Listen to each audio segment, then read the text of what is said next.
I got asked recently, Joel Embiid and Patrick Ewing, and if we were going on peak versus career, what I got.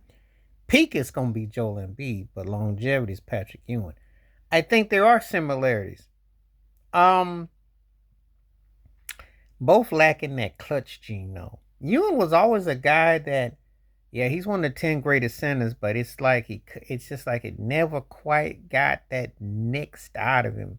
You know, he had outside shot. He could fade, finger roll, shoot.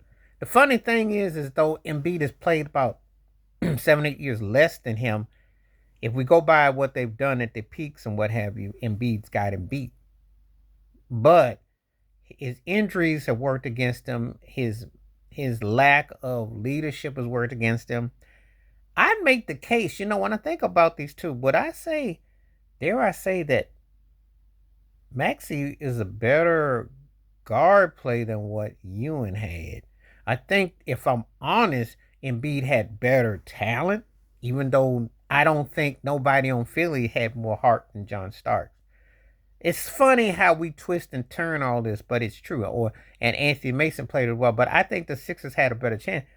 But the thing is that because Embiid can't stay healthy, talking about the process, and he really can't seem to get out the second round, Ewing got him beat. Ewing did get to a finals, runner up, and he did camp out in the Eastern Conference Finals.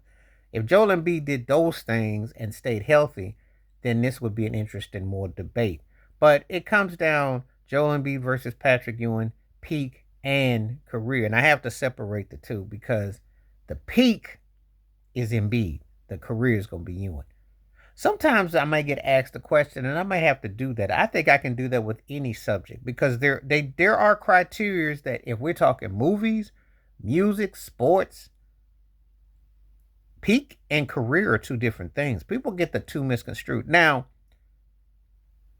the thing about sports and music, a movie, you can have hits or be successful, but at your absolute peak, at your absolute best, you know.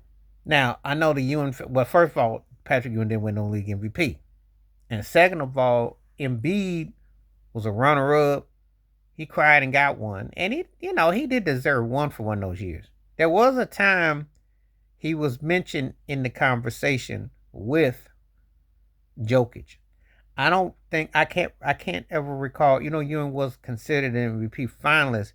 I don't think I ever looked at him as better than Olajuwon, and I sure didn't look at him better than Shaq or David Robinson. I just thought he was in that mix, but I didn't look at him as being this top dog. I just didn't. You know, Played hard, did a lot of things.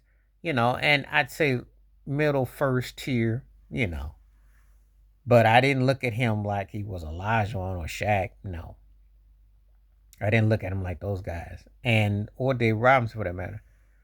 So but it is always interesting what you come to your realization about what you look at and what have you. But I think I will start.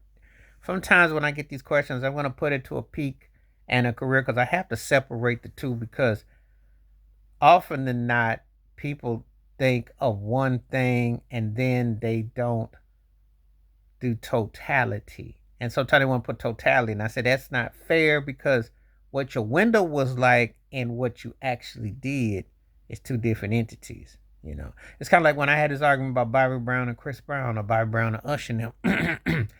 Give me the peak Bobby Brown over both, but they have the longevity over him. And that's kind of how I look at this with Joel Embiid. So, anyway, let me know what you think in the comments. Please like, subscribe, welcome thoughts, comments, and I do respond. Thank you. Wash your hands.